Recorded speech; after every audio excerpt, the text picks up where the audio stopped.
Hello and welcome to another episode of Wheel of Horror, the podcast where two best friends spin a wheel every day leading up to Halloween and discuss it. Today we're talking about 1981's Halloween 2, which was directed by Rick Rosenthal. I'm your co-host Alec. I'm Eric. And back in Haddonfield again for Halloween. The sequel to your favorite horror movie of all time, right? Yeah, no, I mean, I can't believe we haven't done this one yet. That's kind of cool. Right? Yeah, it's so crazy that, like, literally we're in our 3rd October and we've never covered Halloween 2. And we've done, like, 4. What else have we done? We've done 4. We've done, obviously, the 2018 sequel. Kills. You know, it's funny. We really dive into Friday the 13th a lot more than Halloween. Because, Yeah. I mean, well, Friday the 13th is, like, an all-year thing.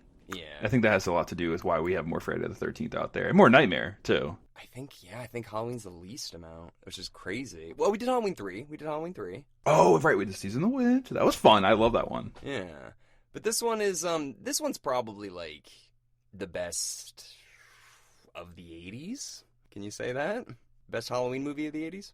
When did 4 come out? 89 or 88? 88 and 89, yeah. I would say this is the best out of the 80s then. Yeah. I mean, yeah. No, this is better than Halloween 4 in my mind. I love Halloween 4 too. It's as good as it gets for Halloween 4, if you ask me.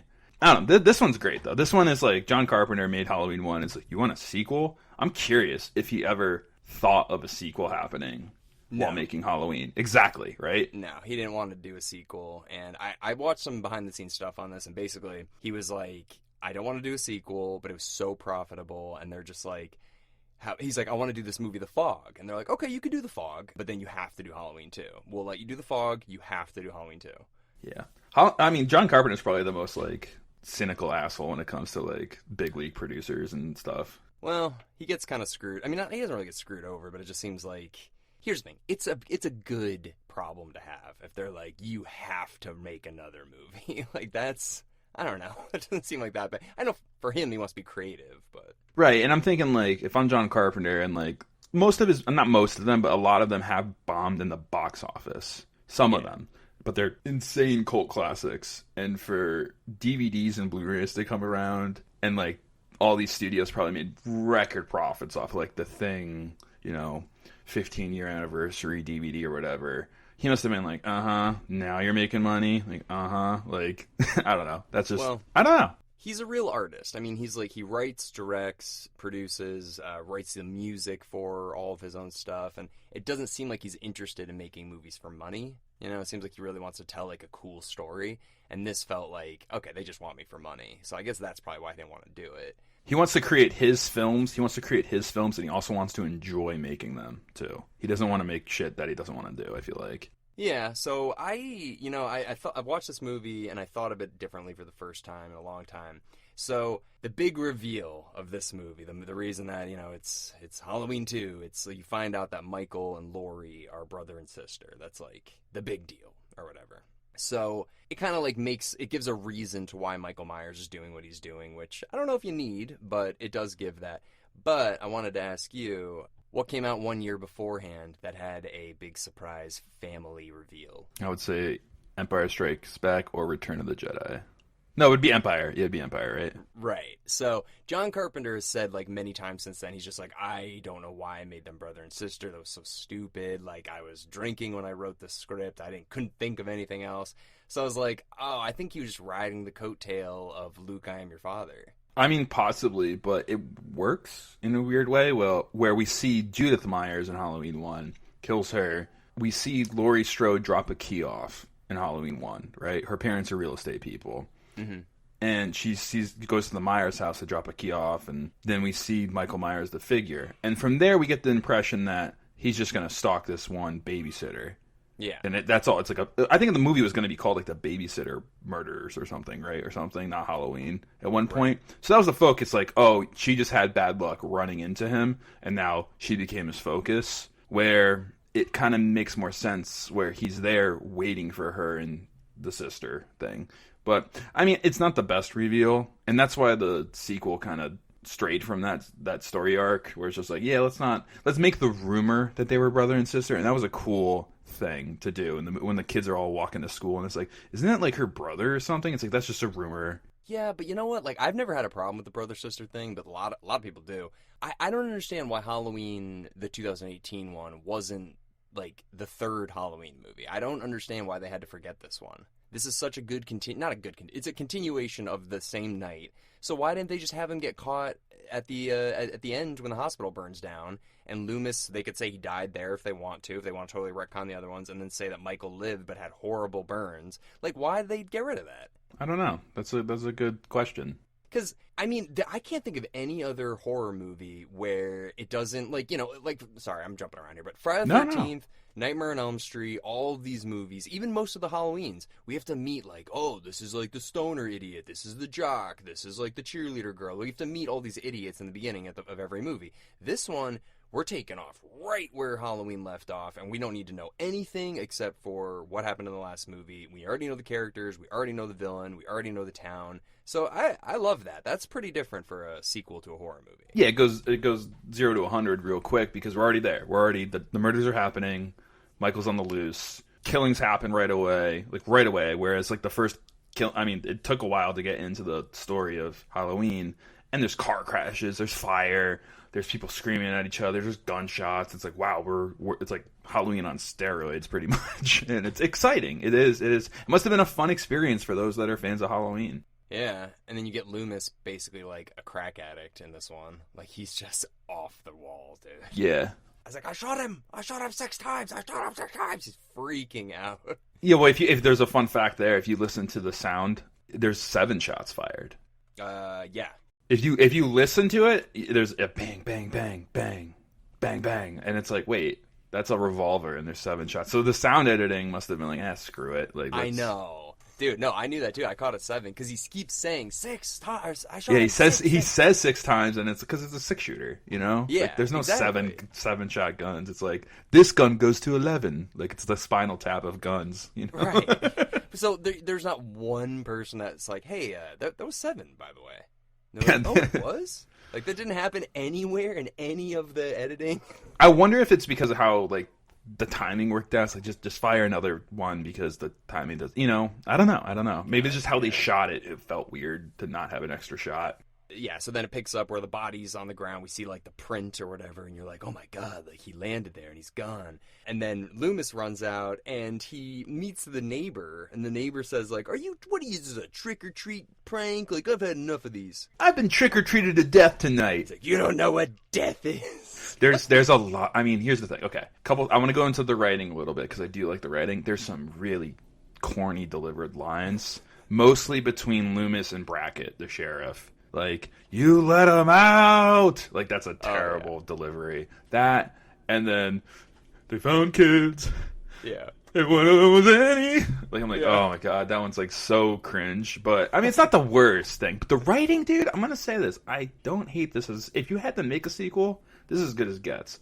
Because I caught things in there that I really liked as a viewer. One, when Ben Tramer gets completely blown up by the car and pinned and burning alive, Loomis looks at him for a while, and you think, that's how I have to kill him. Burn the body. And that's like a little foreshadowing, where he saw Ben Tramer burning like up, and he's like, that's the only way to burn the evil. So that's a little foreshadowing there, and I like that a lot. Another thing is, Laurie and Loomis's relationship does not exist, pretty much.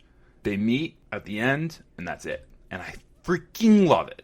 Really? You like that they don't have a relationship? I like it. Because, I mean, they do Loomis in Halloween 4, and they build that relationship. I like that Loomis and Jamie Lee Curtis kind of have this, like, we know each other, but we don't know each other, and I love that. I thought that was great writing. I really did. Well, yeah, I mean, he says at the hospital where he sees her, he's like, I'm sorry I left you, like, or whatever, because he does. I love it. Runs out, and he's just like, call the police, tell him I shot him. He's just screaming nonsense, but yeah, I mean, it is cool that they're both experiencing this different story, but also Laurie doesn't even know that Michael, who Michael Myers is. She's like, who the fuck is this guy that's attacking me? She doesn't know anything. Right.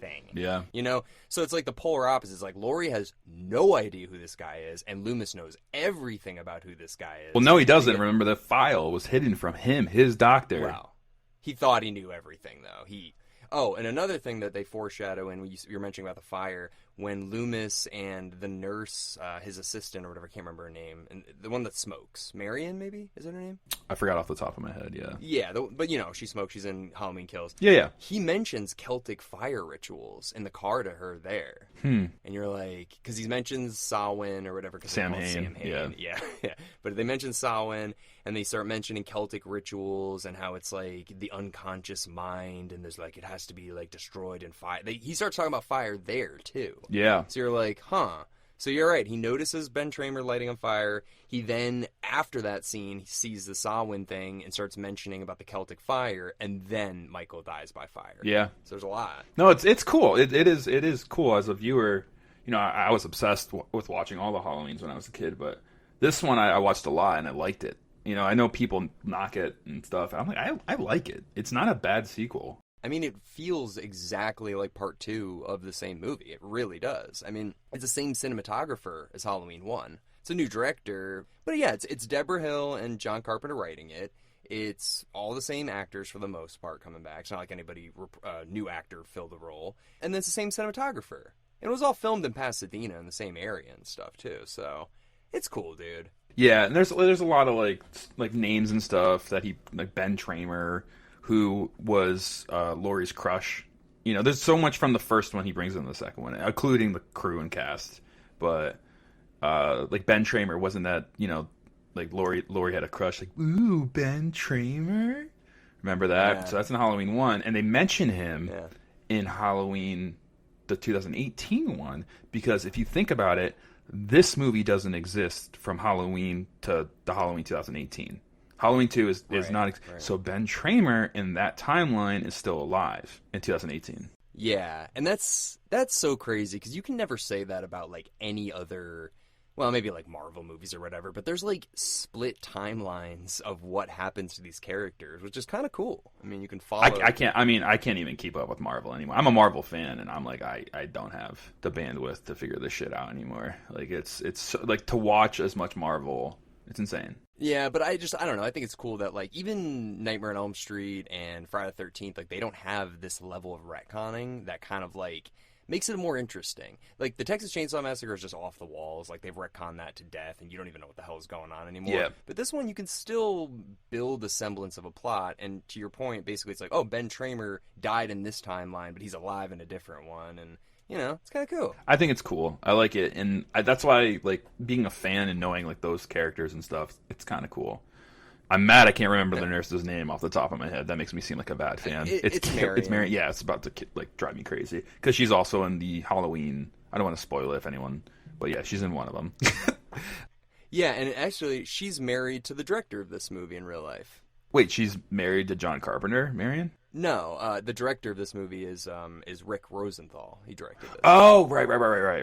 Yep. Oh, that's cool. So, yeah, so she actually ended up... Yeah, Marion Chambers is the character. So, yeah, she got married to the director of this movie when they met on set, which I always like. Ah, isn't that cute? Yeah, that's cute. I know.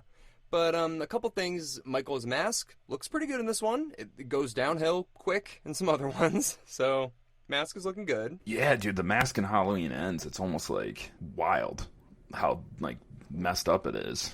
Yeah, but, like, there's some Halloweens in the middle where the mask looks like shit. Like, it just looks like a joke. Oh, yeah, like, come on, man. This isn't Party City. Like, you can do a little better.